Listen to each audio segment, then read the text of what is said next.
भारतीय संविदा अधिनियम 1 सितंबर 1872 से प्रवर्तनीय हुआ। यह अधिनियम भूतलक्षी प्रभाव का नहीं है, मतलब कि 1 सितंबर 1872 से पहले की जो संविदा है उस पर यह अधिनियम लागू नहीं होता है।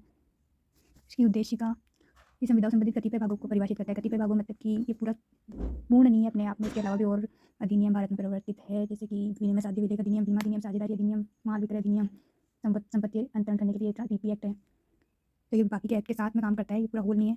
इसको परिभाषित और संशोधित करने के लिए इसका संक्षिप्त नाम भारतीय संविदा अधिनियम 1872 है और इसका विस्तार 31 अक्टूबर 2019 से संपूर्ण भारत पर है। इससे पहले जम्मू कश्मीर पर लागू नहीं होता था। व्यावृत्ति खंड मतलब कि इस एक्ट का ओवरराइडिंग इफेक्ट है या फिर नहीं। ओवरराइडिंग मतलब कि ये अभिभावी प्रभाव रखता है, मतलब अगर कोई भी अधिनियम विनियम और प्रथा या रूढ़ी ऐसी है जो इस अधिनियम से असंगत है ना, तो उसका इफेक्ट नहीं रहेगा, लेकिन अगर वो इसके साथ संगत है तो उसको भी चलते रहने देंगे।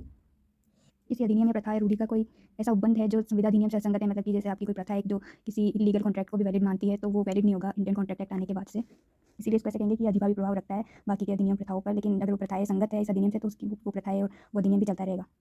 अब आता है निर्वचन खंड।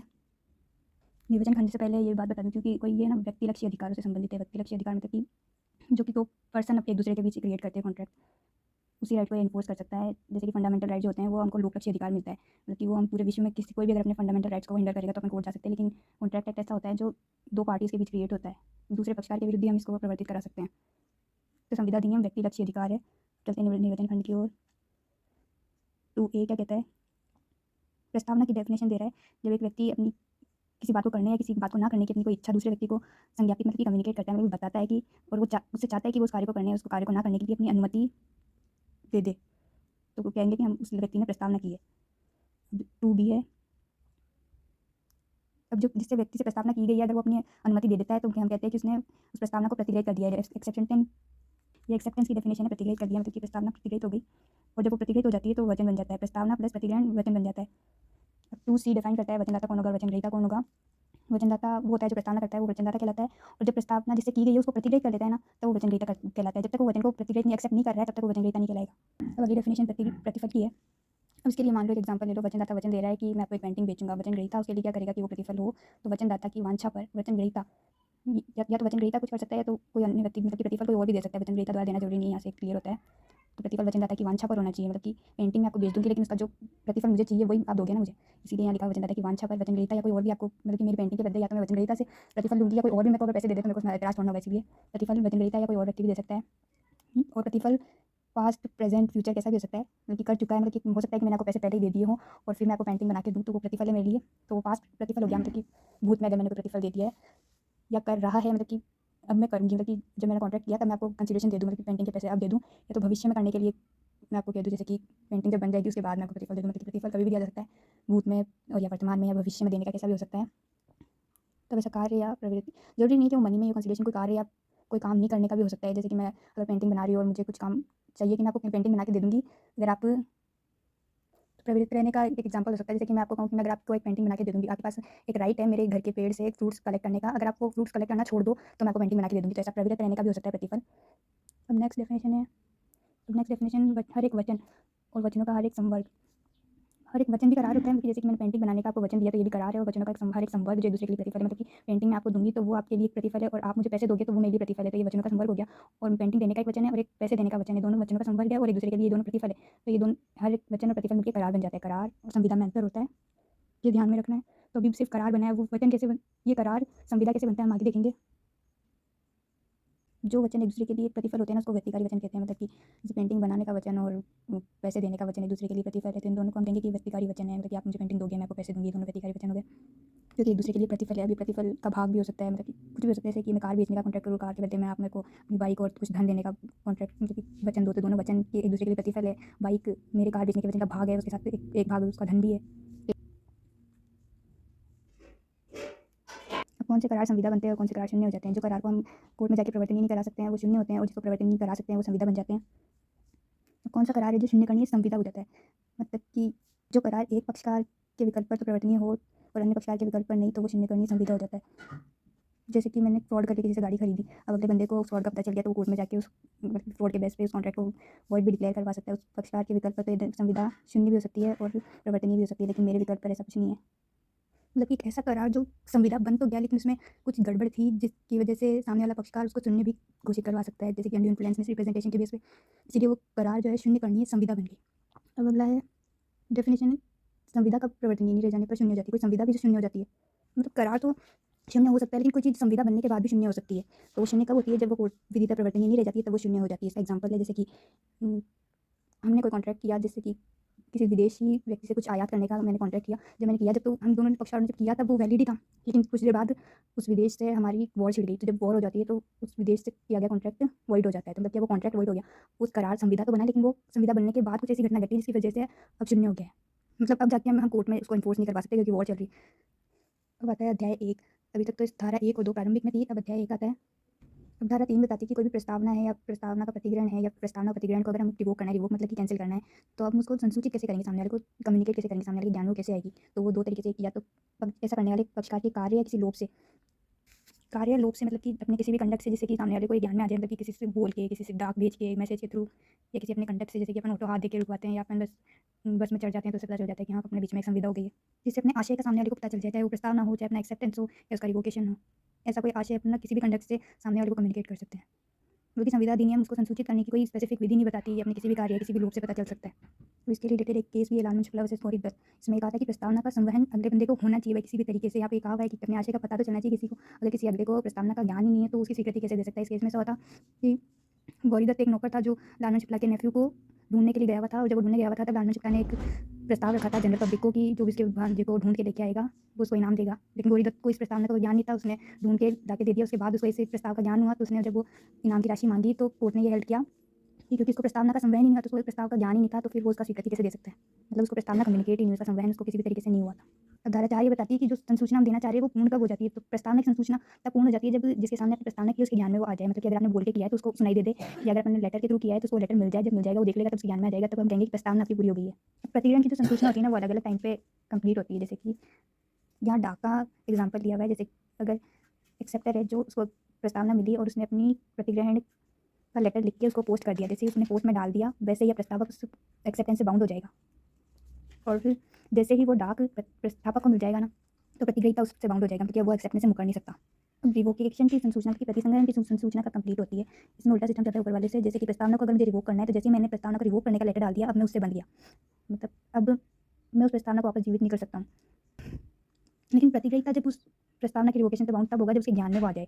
और वैसे ही प्रतिग्रहण का अगर मुझे रिवोकेशन करना है, तो जैसे ही मैं उस प्रतिग्रहण के रिवोकेशन का लेटर को पोस्ट में डाल दूंगी, वैसे ही वो प्रतिग्रहण भी रिवोक हो जाएगा मेरे लिए। लेकिन उससे प्रस्तावक तभी बनेगा जब उसके ज्ञान में वो प्रतिग्रहण का रिवोकेशन आ जाएगा। अब इसको स्टेप समझ सकते हैं। जैसे कि ये प्रस्तावक है, इसको प्रस्ताव अपना भेजना है, तो जैसे ही इसको प्रतिग्रहीता को मिल जाएगा, इस प्रस्तावना का कम्युनिकेशन कंप्लीट हो जाएगा। अब प्रतिग्रहीता अपना एक्सेप्टेंस का लेटर जो है वो यहाँ पोस्ट ऑफिस में जैसे ही डाल देता है, जैसे इसने इसमें डाल दिया तो ये जो प्रस्ताव है वो एक्सेप्ट हो गया। यहाँ पे मतलब कि करार बन गया। अब ये करार बनता है, संविदा बनता है, वो बात ही बात है। लेकिन जैसे यहाँ पे एक्सेप्टेंस मिल गई, यहाँ ये करार बन गया। अब जैसे ही इसके ज्ञान में आ जाएगा, ये एक्सेप्टेंस प्रस्ताव के ज्ञान में आ जाएगी, उस दिन से ही प्रतिक्रिया बाउंड हो जाएगा। अब इसको रिवोक नहीं कर सकता। और जैसे ही इसने यहाँ डाल दिया वैसे ही प्रस्ताव बाउंड हो जाता है। अब इस प्रस्ताव को ये वापस नहीं ले सकता है। अब जैसे इसको इसने प्रतिग्रहण कर दिया मान लो इस प्रस्ताव का, तो इस प्रतिग्रहण को अगर इसको रिवोक करना है ना, तो ये एक लेटर और लेगा और इसके रिवोकेशन का लेटर पोस्ट में डाल देगा। इसका काम कंप्लीट। अब इसके ओर से प्रतिग्रहण को रिवोक कर दिया इसने, है ना। अब ये बंधा हुआ है। अब ये प्रतिग्रहण का प्रतिग्रहण का जो लेटर है ना, ये कोई वैलिडेशन नहीं रखता, इसकी जिम्मेदारी ही खत्म हो गई। अब जैसे ये रिवोकेशन का लेटर इस प्रस्तावक को मिल जाएगा ना, तब से प्रस्तावक के लिए भी इसका एक्सेप्टेंस रिवोक हो जाएगा। अब इसकी भी टाइम लिमिट है कि कभी भी आप मुंह उठा के इसे प्रस्ताव को रिवोक नहीं कर सकते और प्रतिग्रहण को रिवोक नहीं कर सकते। ये टाइम लिमिट आगे के सेक्शन बताई हुई है, तो वो सेक्शन 5 में पढ़ेंगे अपन। उससे पहले इसके इलस्ट्रेशन पढ़ लेते हैं, क्योंकि इसके इलस्ट्रेशन से क्वेश्चन बन जाते हैं। अब क अपने घर को बेचने का प्रस्ताव कर रहा है और जैसे ही ख को ये लेटर मिल जाता है तो उस टाइम प्रस्तावना कंप्लीट हो जाती है। तो बात आ जाती है कि ये प्रतिग्रहण जब ये ख प्रतिग्रहण करता है तब कौन तब बाउंड होगा, ये इलस्ट्रेशन में पता चल जाएगा। ख जैसे ही अपना एक्सेप्टेंस डाक में डाल देगा तो वो एक्सेप्टेंस करार बन जाएगा, एक्सेप्टेंस से करार बन जाएगा। और क अब अपनी प्रस्तावना से बाउंड हो जाएगा, उसको कर नहीं सकता है, करार बन चुका है। अब ख के विरुद्ध वो करार बनेगा जब क की नॉलेज में वो एक्सेप्टेंस आ जाएगी, तब ख के विरुद्ध वो करार बनेगा। अब यही क को अपनी प्रस्तावना का प्रतिसंहरण करना है, मतलब प्रस्ताव को रिवोक करना है। तो जैसे ही क उस रिवोकेशन का लेटर था से प्रेषित कर देगा तो उसके क का प्रस्ताव रिवोक हो जाएगा। लेकिन ख के विरुद्ध वो तब कंप्लीट होगा ना जब उसको ये पता चलेगा कि हाँ ऐसा रिवोकेशन करने कर दिया है। तो जब वो तार ख को मिलेगा तब ख के विरुद्ध मतलब कि उसको पता चल जाएगा कि ये प्रस्ताव रिवोक हो गया है, उसको वो एक्सेप्ट नहीं करेगा। अब यही ख को अपने प्रतिग्रहण का रिवोकेशन करना है, तो ख जैसे अपने रिवोकेशन का लेटर डालेगा वैसे ही उसका एक्सेप्टेंस रिवोक हो जाएगी। और जब वो क के नॉलेज में आ जाएगी तो वो एक्सेप्टेंस क के लिए भी रिवोक हुई समझी जाएगी। अब धारा 5 में रिवोकेशन की टाइम लिमिट बताई हुई है कि प्रस्तावना को आप कब तक रिवोक कर सकते हो। तो क अपनी प्रस्तावना को तब तक रिवोक कर सकता है जबकि प्रतिग्रहण की संसूचना उसके विरुद्ध संपूर्ण नहीं हो जाती, उस टाइम के पहले वो प्रस्तावना को रिवोक कर सकता है, उसके बाद में नहीं। और प्रतिग्रहण का अगर रिवोकेशन करना है तो प्रतिग्रहण की संसूचना प्रतिग्रहीता के विरुद्ध संपूर्ण होने से पूर्व किसी भी टाइम तक उसको रिवोक कर सकता है। वैसे समझे तो प्रस्ताव को इसको भेजा, इसकी नॉलेज में आया, अब इसने प्रतिग्रहण का लेटर डाला नहीं, उसके पहले ये अपने प्रस्ताव को रिवोक कर सकता है। इस टाइम से पहले ये कभी भी अपने प्रस्ताव को रिवोक कर सकता है, लेकिन जैसे इसने लेटर पोस्ट कर दिया तब से ये बाउंड हो गया, क्योंकि यहाँ एक्सेप्टेंस मिल गई तो ये करार बन गया। अब करार को रिवोक करने पर तो क्षतिपूर्ति देनी पड़ती है, इसीलिए इस टाइम से पहले कभी प्रस्तावक अपना प्रस्ताव को रिवोक कर सकता है। मतलब ये लेटर इसके पास है जब तक, तब तक ये रिवोकेशन का लेटर इसके नॉलेज में ला दे। प्रतिग्रहीता अपने प्रतिग्रहण को कब तक रिवोक कर सकता है, क्योंकि इसने यहाँ लेटर भेजा और ये एक्सेप्टेंस का लेटर अगर इसको मिल गया तो यहाँ पे कॉन्ट्रैक्ट बन जाएगा, और कॉन्ट्रैक्ट बन गया तो इसको क्षतिपूर्ति देनी पड़ेगी। तो इसीलिए जब तक इसके पास ये एक्सेप्टेंस का लेटर ना पहुंचे उसके पहले इसको अपने रिवोकेशन का लेटर इसके पास पहुंचाना पड़ेगा, तब ये एक्सेप्टेंस का रिवोकेशन कंप्लीट हो जाएगा। और इसके बाद एक्सेप्टेंस का रिवोकेशन पॉसिबल नहीं है, क्योंकि वो एक्सेप्टेंस का रिवोकेशन नहीं होगा, कॉन्ट्रैक्ट का ब्रीच हो जाएगा। अब ये इलस्ट्रेशन में समझाया हुआ है कि घर को बेचने का प्रस्ताव डाक में डालता है और घर उसकी प्रतिग्रह करने को लेटर को डाक में डाल देता है। अब तक अगर प्रस्ताव को रिवोक करना है तो खर जब तक प्रतिग्रहण का लेटर डाक में डाले उससे पहले खर अपने प्रस्ताव को रिवोक कर सकता है, या तो उसी क्षण भी कर सकता है। मतलब कि जैसे ही वो एक्सेप्टेंस का लेटर डाक में डालने वाला हो उसी टाइम अगर उसको रिवोकेशन का लेटर मिल जाता है तो भी प्रस्ताव रिवोक होगा, और अगर लेकिन उसके पश्चात अगर ऐसा कुछ होता है तो उसको मतलब कि प्रस्तावना का प्रतिसंहरण वैलिड नहीं होगा। खर को अगर प्रतिग्रहण का रिवोकेशन करना है तो उस प्रतिग्रहण का जो पत्र है वो क को पहुंचने से पहले कभी भी उस प्रतिग्रहण को प्रतिसंहत कर सकता है, मतलब रिवोक कर सकता है। उससे पहले उसको अपने रिवोकेशन का लेटर क को भेजना पड़ेगा। धारा 6 में प्रस्तावना को रिवोक कैसे कैसे किया जा सकता है, किस किस तरीके से कोई प्रस्तावना रिवोक हो जाती है। यहाँ ध्यान रखना कि बस प्रस्तावना कैसे कैसे रिवोक हो जाती है उसके मैनर बताए हुए हैं। जैसे कि अगर मेरे को प्रस्तावना को रिवोक करना है तो प्रस्तावना का रिवोकेशन एक तो मैं खुद भी कर सकती हूँ, तो ऐसी प्रस्तावना की प्रतिसंहरण की संसूचना दूसरे को देके तो वो प्रस्तावना रिवोक हो जाएगी।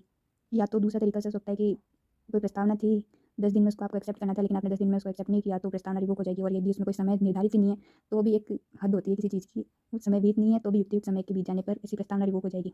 जैसे कि ने अपने घर को बेचने का प्रस्ताव किया, अब सालों साल तक उसका कोई आंसर ही नहीं दे रहा है, तो अब वो प्रस्तावना रिवोक हो जाएगी। उससे पहले वो किसी और को बेचते हो सकता है।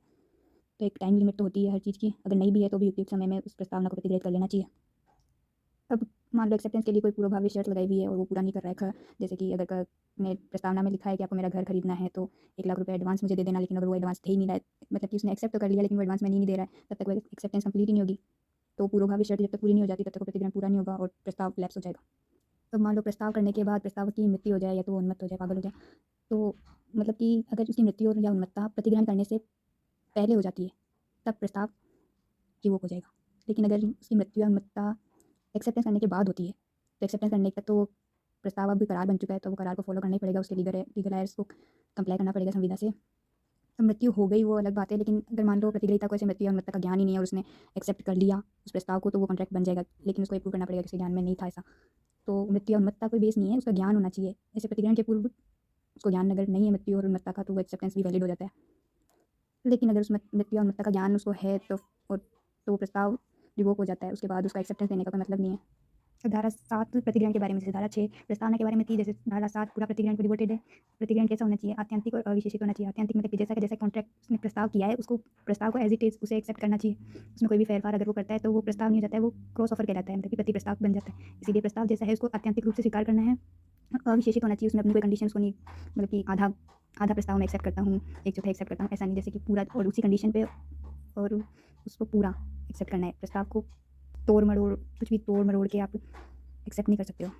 प्रतिग्रहण को अव्यक्त भी होना चाहिए, मतलब कि प्रस्ताव आया हुआ है, प्रस्ताव का लेटर आया हुआ है और आपने खुद में ही अपने मन में सोच के रख लिया उसको डेस्क में कि हाँ चलो एक्सेप्ट करते हैं, तो ऐसा एक्सेप्टेंस वैलिड नहीं होगा। आपको उसको कम्युनिकेट भी करना पड़ेगा प्रस्ताव को कि हाँ आपके प्रस्ताव को मैंने एक्सेप्ट किया है। जब तक आप उसको कम्युनिकेट नहीं करोगे उसको कैसे पता चलेगा, तो अव्यक्त भी होना चाहिए। और अभी अव्यक्ति अगर प्रस्ताव में लिखा हुआ है कि किस तरीके से आपको अव्यक्त करना है, जैसे डाक के थ्रू या मैसेज के थ्रू, ईमेल के थ्रू, तो आपको उसी मैनर में उसको अव्यक्त करना है। लेकिन अगर कोई मैनर प्रिस्क्राइब नहीं है तो आप किसी भी युक्तियुक्त तरीके से उसको अव्यक्त कर सकते हो। लेकिन मान लो कि जैसा प्रस्ताव में विहित था वैसा आपने अभिव्यक्त नहीं किया, तो प्रस्तावक के पास ये ऑप्शन है कि वो युक्तियुक्त समय में आपको कह सकता है कि आपको उस तरीके से उसको एक्सेप्ट करना है। लेकिन अगर उसने ऐसा नहीं कहा आपको युक्तियुक्त समय में, तो मान लिया जाएगा कि हाँ उसने उस प्रतिग्रहण को जैसा भी आपने व्यक्त किया है एक्सेप्ट कर लिया उसने भी। जैसे यहाँ लिखा है कि किंतु यदि वैसा करने में असफल रहता है तो वह प्रतिग्रहण को प्रतिग्रहित करता है। तो प्रतिग्रहण जरूरी नहीं कि बोल के ही किया जाए, किसी शर्त के पालन से या प्रतिफल की प्राप्ति द्वारा भी प्रतिग्रहण किया जा सकता है। प्रस्तावना की शर्तों का पालन करके कैसे होगा, जैसे कि कार्लिल बनान कार्बोलिक स्मोक बॉल कंपनी का एग्जांपल ले सकते हैं। इसमें स्मोक बॉल कंपनी ने एक स्मोक बॉल नाम की दवाई बनाई थी और उसमें ये क्लेम किया था कि अगर आप इस दवाई को ऐसे ही लोगे जैसा मैंने प्रिस्क्राइब किया हुआ है तो आपको इन्फ्लुएंजा नहीं होगा, और जैसा मैंने बताया था वैसे ही कार्ली ने उस दवाई को दिया, लेकिन फिर भी वो बीमार पड़ गई। तो उसने जब अपना क्लेम किया तो उसने कहा कि आपने इस प्रस्ताव को प्रतिग्रहित नहीं किया था, लेकिन प्रतिग्रहण करने के लिए जो उन्होंने कंडीशन बताई थी उसको उसने जैसा मैंने बताया था उसने फुलफिल कर लिया। तो इसलिए ऐसे प्रस्ताव की शर्तें जो थी ना उसका पालन करके भी प्रतिग्रहित किया जा सकता है। अब यहाँ व्यतिहारी वचन के लिए जो प्रतिफल किसी प्रस्तावना के साथ पेश किया गया हो। मतलब कि मान लो मैंने पेंटिंग करने का जो कॉन्ट्रैक्ट किया, उसमें पेंटिंग मेरे पास ही है, मैं आपको दे रही हूँ उस पेंटिंग को और आपने उस पेंटिंग को एक्सेप्ट कर लिया, तो आपको पैसे भी देने ही पड़ेंगे। लेकिन मैं पेंटिंग बेच रही हूँ और आपको मैं पेंटिंग दे रही हूँ, तो आपने अगर पेंटिंग को एक्सेप्ट कर लिया मतलब कि मेरे कॉन्ट्रैक्ट को भी एक्सेप्ट कर लिया, तो मेरे प्रस्ताव को एक्सेप्ट कर लिया। जैसे ही मैंने वो पेंटिंग दी और आपने वो ले ली, मतलब आप अभी बंद गया, अब आपको प्रतिफल देना ही पड़ेगा। तो ये हो गया व्यतिकारी वचन की दिशा में प्रतिफल को एक्सेप्ट करके भी आप एक्सेप्टेंस दे सकते हो। अब वचन दो प्रकार के हो सकते हैं, अभिव्यक्त और विवक्षित। ऐसा क्वेश्चन आ सकता है, तो वचन कितने प्रकार के होते हैं, अभिव्यक्त और विवक्षित। अब ये अभिव्यक्त और विवक्षित बनते कैसे हैं? जहाँ पे प्रस्तावना या प्रतिग्रहण कोई भी शब्दों से नहीं होता है ना, अगर शब्दों के माध्यम से होता है ना प्रस्तावना या प्रतिग्रहण में से कुछ भी, तो वो तो हो जाता है अभिव्यक्त वचन। और अगर प्रस्तावना या प्रतिग्रहण में से कुछ भी शब्दों से अन्यथा किसी, जैसे कि हम कोई ऑटो को हाथ देके रुकवाते हैं, तो यहाँ प्रस्तावना हमने किसी अपने कंडक्ट से किया, शब्दों से नहीं किया, तो ये अभिव्यक्त वचन बन गया। तो ऐसे प्रस्तावना या प्रस्ताव या फिर प्रतिग्रहण में से कोई भी अगर शब्दों से अलावा किसी चीज़ से किया हुआ है, तो वो विवक्षित वचन बनता है।